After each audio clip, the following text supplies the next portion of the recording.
அன்பர்களே, ஆண்டவராகிய இயேசு கிறிஸ்துவின் நாமத்தில் உங்களுக்கு மனம் நிறைந்த வாழ்த்துக்களை தெரிவித்துக் கொண்டு சத்திய வசனம் திருமறை பாட நிகழ்ச்சிக்கு உங்களை அன்போடு அழைக்கிறோம்.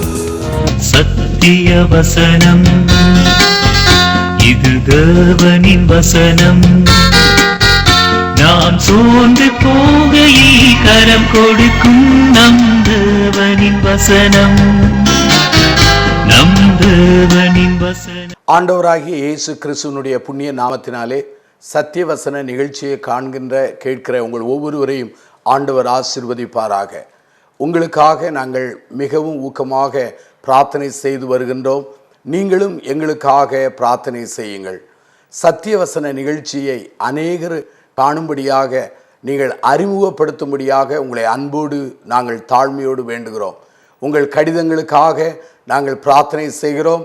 ஆண்டவர் தாமே அற்புதமான பதிலை தருவாராக.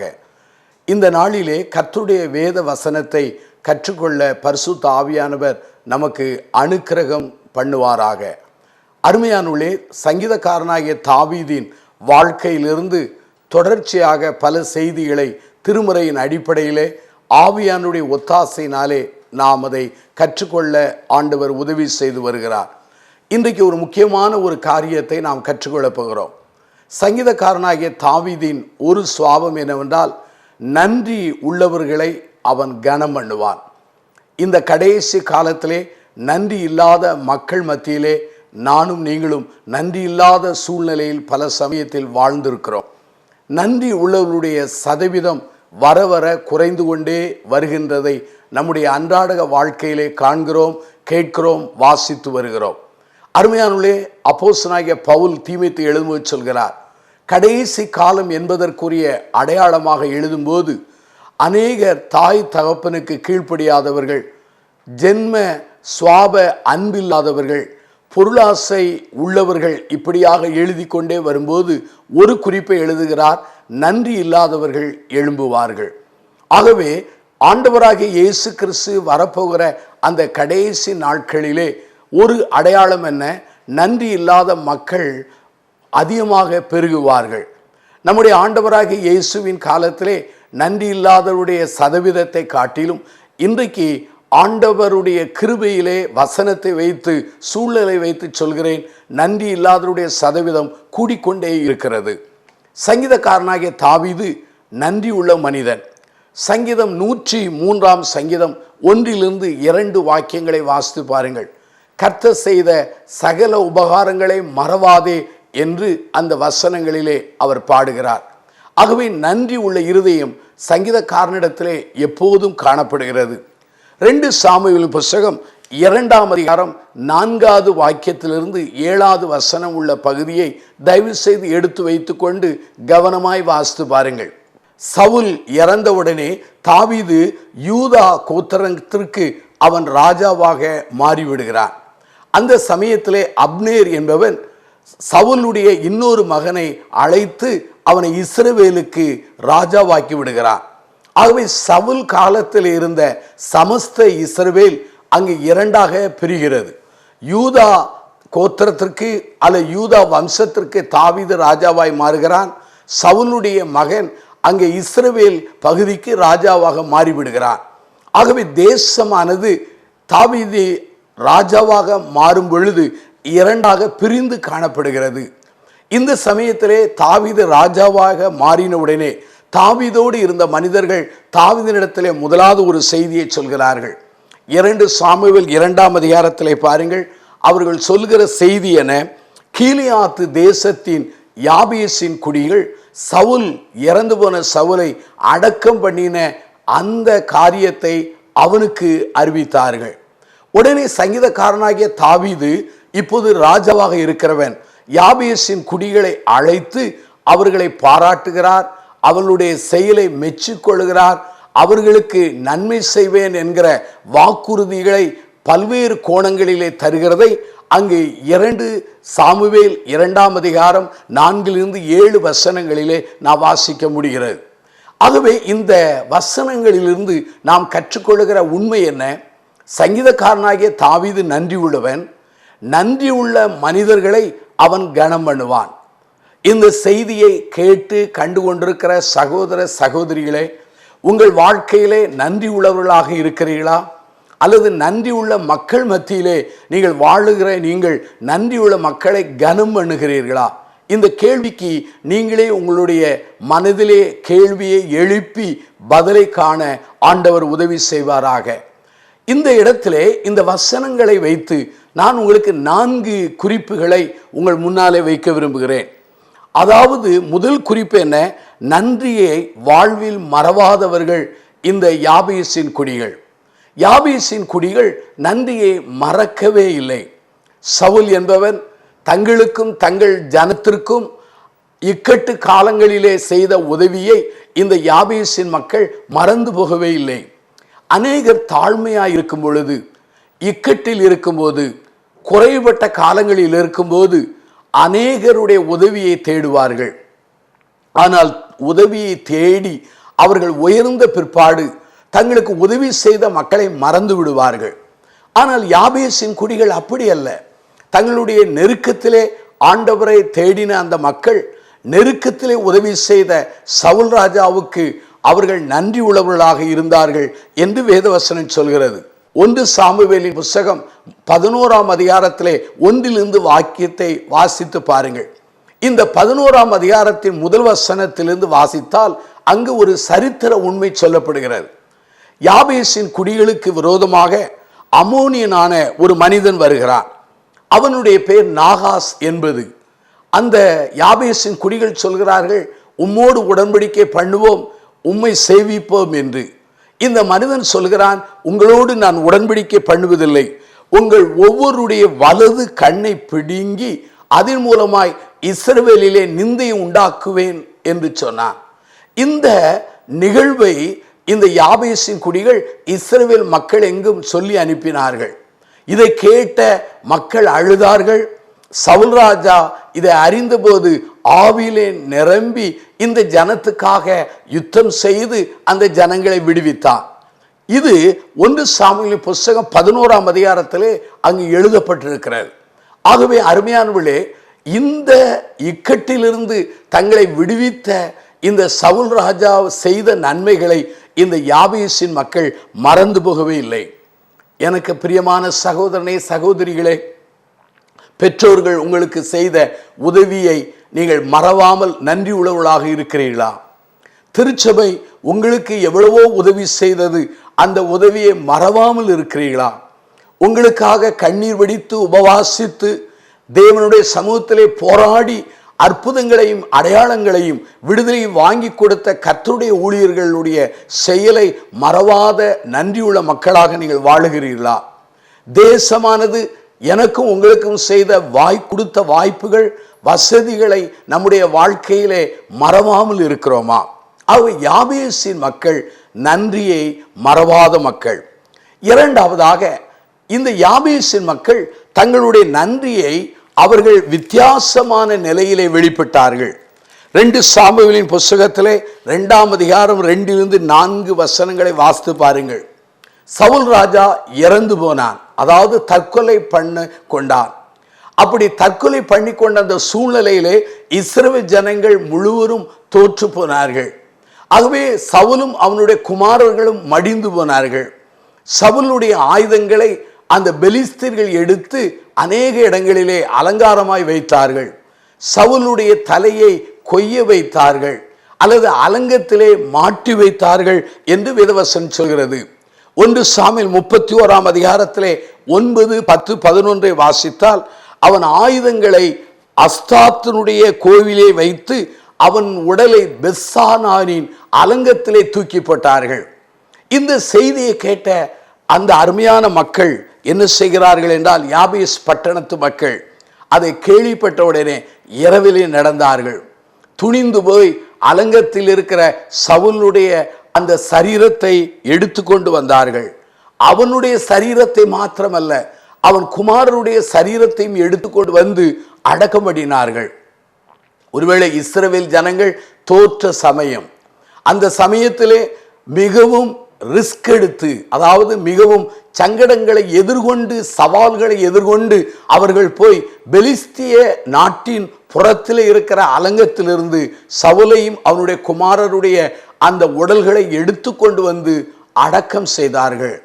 இது மிக பிரச்சனைக்குரிய ஒரு சம்பவமாகும். ஏனென்று சொன்னால் இவர்களுடைய உயிருக்கு இதிலே ஆபத்துகள் நேரிடும். பெலிஸ்தர்கள் ஒருவேளை இவர்களை கொண்டு போடலாம். ஆனாலும் கூட இவர்கள் நன்றியை வெளிப்படுத்துகிற வண்ணமாக அந்த சூழ்நிலையிலே அங்கே போய் அவருடைய சரீரத்தை எடுத்து கொண்டு வந்து அருமையாய் அடக்கம் பண்ணிவிட்டு துக்கம் கொண்டாடினார்கள். முதலாவது யாபேசின் மக்கள் நன்றியை மறவாதவர்கள். தங்களுடைய நன்றியை அவர்கள் சவுலின் மரணத்திலே வெளிப்படுத்தினார்கள், சவுலின் தாழ்மையிலே வெளிப்படுத்தினார்கள், சவுலுடைய இக்கட்டுகளிலே அவர்கள் வெளிப்படுத்தினார்கள், சவுல் கைவிடப்பட்ட அந்த நிலையிலே அவர்கள் அதை வெளிப்படுத்தினார்கள். இந்த செய்தியை கேட்டு கண்டு கொண்டிருக்கிற சகோதர சகோதரிகளே, உங்கள் வாழ்க்கையை நீங்கள் சிந்தித்து பாருங்கள். உங்களுக்கு உதவி செய்தவர்கள் இக்கட்டிலே அகப்பட்டு இருக்கும் பொழுது கண்டும் காணாமல் போகிறீர்களா? அவர்களை தேடி கண்டுபிடித்து அவர்களை நோக்கி அன்பின் கரத்தை நீட்டி அவர்களுக்கு உதவி செய்கிறீர்களா? யாபேசின் வாழ்வின் முறை எனக்கும் உங்களுக்கும் அறைகூவலாக காணப்படுகிறது. ஆகவே 2 காரியங்களை உங்களோடு பகிர்ந்து கொண்டேன். ஒன்று, யாபேசின் மக்கள் நன்றி மறவாதவர்கள். இரண்டாவதாக நாம் கற்றுக்கொள்ள வேண்டிய இன்னொரு பாடமாக காணப்பட்டது, யாபேசின் மக்கள் சவுலுடைய மரணத்திலே தங்கள் நன்றியை வெளிப்படுத்தினார்கள். மூன்றாவது ஒரு முக்கியமான உண்மையை பகிர்ந்து கொள்ள விரும்புகின்றேன். நன்றி உள்ளவர்களை நன்றி உள்ளவர்கள்தான் கனம் பண்ணுவார்கள். ஏனென்றால் நன்றி உள்ளவர்களை நன்றி இல்லாதவர்கள் கனம் பண்ணுவதில்லை. நன்றி உள்ளவர்களை நன்றி உள்ளவர்கள் தான் கனம் பண்ணுவார்கள்.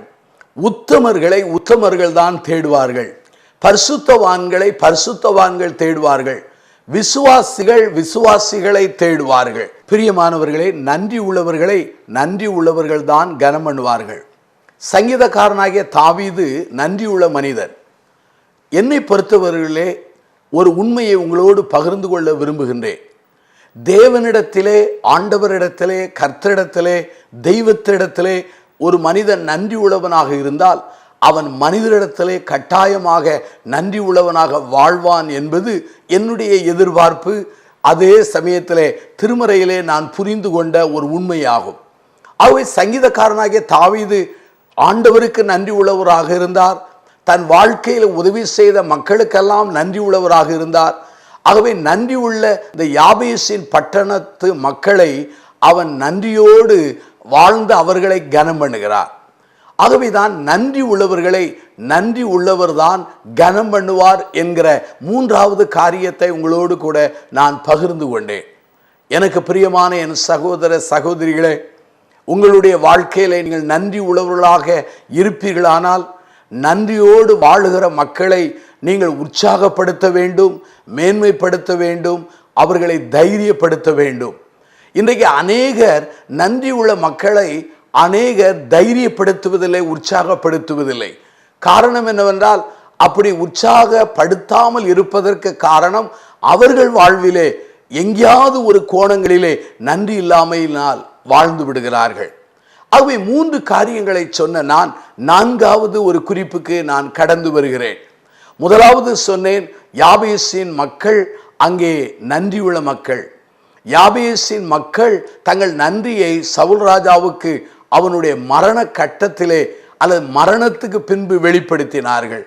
3வது நான் சொன்னேன், நன்றி உள்ளவர்களை நன்றி உள்ளவர்கள் தான் கனம் பண்ணுவார்கள், பாராட்டுவார்கள் என்று சொன்னேன். 4வதாக நன்றி உள்ளவர்கள் எவ்வாறு கனம் பண்ணப்படுகிறார்கள், இது மிக முக்கியமான ஒரு செய்தியாகும்.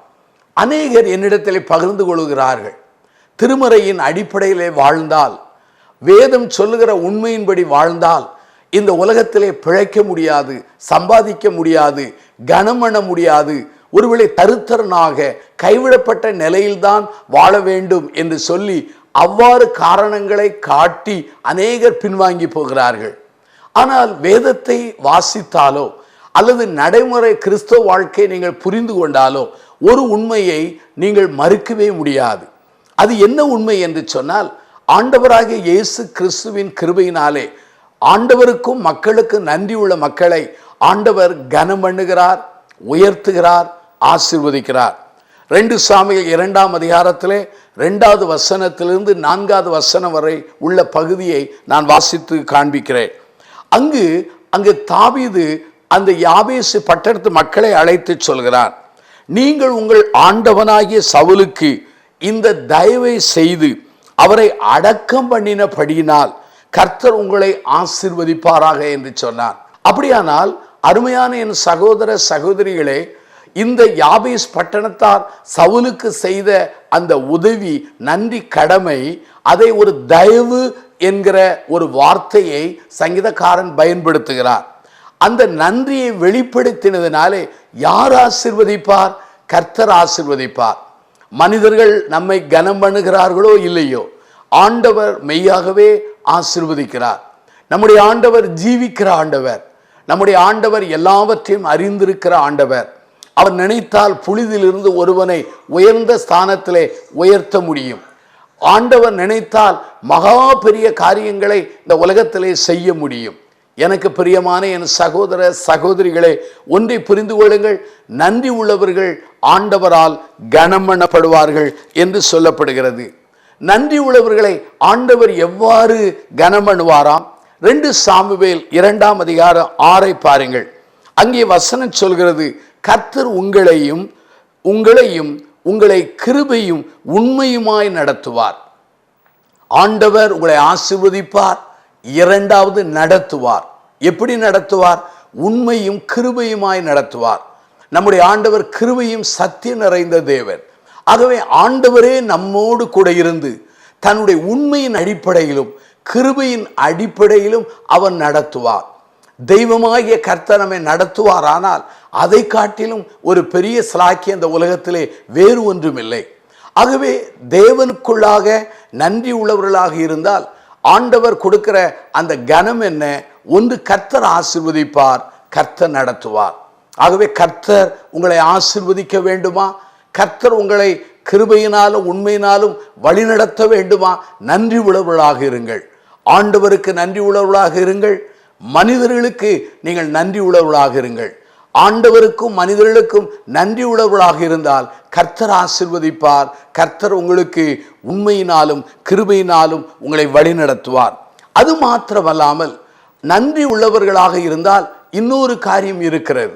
அங்கே வேதம் சொல்கிறது, 2 சாமுவேல் 2ஆம் அதிகாரம் 6 நீங்கள் இந்த காரியத்தை செய்தபடினால் நானும் இந்த நன்மைக்கு தக்கதாக உங்களை நடத்துவேன் என்று சொல்கிறார். ஆகவே ஆண்டவர் ஆசீர்வதிப்பார், ஆண்டவர் வழி நடத்துவார் என்று சொல்லி மறுமைக்குரிய காரியத்தோடு அவர் நின்று விடவில்லை. ராஜாதி ராஜாவாக இருக்கிற அந்த கர்த்தருடைய தாசனாய் இருக்கிற தாவீது, அவர் ராஜாவாய் இருப்பதினாலே அந்த ராஜா இவர்களுக்குரிய நன்மையை செய்து அவர்களை நடத்துவேன் என்று சொல்கிறார். அப்படியானால் கர்த்தரிடத்திலிருந்தும் ஆசீர்வாதம், ராஜாவிடத்திலிருந்தும் ஆசீர்வாதம், கர்த்தரிடத்திலிருந்தும் ஆசீர்வாதம், ஆளுகிறஇடத்திலிருந்தும் அங்கே ஆசீர்வாதம். கர்த்தரிடத்திலிருந்து உயர்வு கிடைக்கிறது, ஆளுகிறவர்கள் கண்களிலிருந்தும் உயர்வு கிடைக்கிறது. இப்படி சொல்லிவிட்டு சங்கீதக்காரன் அவர்களை சொல்கிறார், உங்களை திடப்படுத்திக் கொள்ளுங்கள், என் ராஜாவாகிய தாவீதாகிய எனக்கு நீங்கள் நல்ல சேவகனாக நடந்து கொள்ளுங்கள் என்று உற்சாகப்படுத்துகிறார்.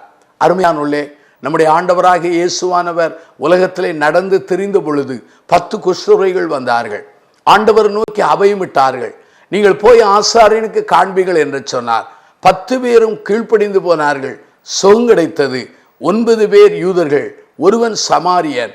ஆனால் திரும்பி வந்து நன்றி செலுத்தியவன் யார் என்றால் சமாரியன் ஒருவன் தான். ஏனென்றால் மற்ற 9 பேரும் அவர்கள் சுகம் பெற்று போய்விட்டார்கள். இவன் சுகம் பெற்றுவிட்டு ஆண்டவரின் பாதத்தில் விழுந்து அவன் நமஸ்காரம் பண்ணி அவரை மகிமைப்படுத்துகிறார். ஆண்டவர் கேட்கிறார், மற்ற 9 பேர் எங்கே? தேவனை மகிமைப்படுத்துவதற்கு இந்த அந்நியனை தவிர வேறு ஒருவனும் இல்லையா என்று சொல்லிவிட்டு உன் விசுவாசம் உன்னை ரட்சித்தது என்று சொல்லி அனுப்புகிறார். ஆகவே நன்றி இல்லாத சதவீதம் இயேசுவின் காலத்திலே 90%. ஆகவே நன்றி இல்லாத சதவீதம் இப்பொழுது கூடியிருக்கும். நன்றி உள்ளவனாக இந்த சமாரியன் திரும்பி வந்ததினாலே அவனுக்கு தெய்வீக சுகத்தோடு கூடுதலான தேவ வார்த்தையும் கிடைத்தது. நன்றி உள்ளவர்களாக இருங்கள். கூடுதலான ஆசீர்வாதத்தை பெறுங்கள். ஆகவே நன்றி மிகவும் முக்கியம். தேவனுக்கு நன்றி உள்ளவர்களாயிருங்கள், மனிதர்களுக்கும் நன்றி உள்ளவர்களாயிருங்கள். நாம் பிரார்த்தனை செய்வோமா? கண்களை மூடி நாம் ஜெபம் செய்வோம். ஜீவனுள்ள பிதாவே, இந்த நல்ல நாளுக்காக நாங்கள் நன்றி சொல்கிறோம். கர்த்தருடைய செய்தியை கேட்கிற ஒவ்வொரு மக்களையும், பெரியோர் சிறியோர் வாலிபர்கள் எல்லாரையும் ஆசீர்வதியும். நன்றியை நீர் எதிர்பார்க்கிறீர், நன்றியை மக்களும் எதிர்பார்க்கிறார்கள். ஆகவே தெய்வத்திற்கும் மக்களுக்கும் நாங்கள் நன்றி உள்ளவர்களாக இருக்க உதவி செய்யும். நன்றி இல்லாமல் வாழ்ந்த சம்பவங்களை மன்னியும். எதிர்காலத்திலே ஒவ்வொரு காலகட்டத்திலும் எங்கள் நன்றியை வார்த்தையினாலும் செயலினாலும் எங்கள் உறவுகள் வழியாகவும் அதை வெளிப்படுத்த உதவி செய்யும். இயேசுவின் நாமத்தில் ஜெபம் செய்கிறோம் ஜீவனுள்ள பிதாவே, ஆமென். இந்த புத்தகம் பற்றிய விபரங்களுக்கு சத்திய வசனம் அலுவலகத்தை தொடர்பு கொள்ளவும்.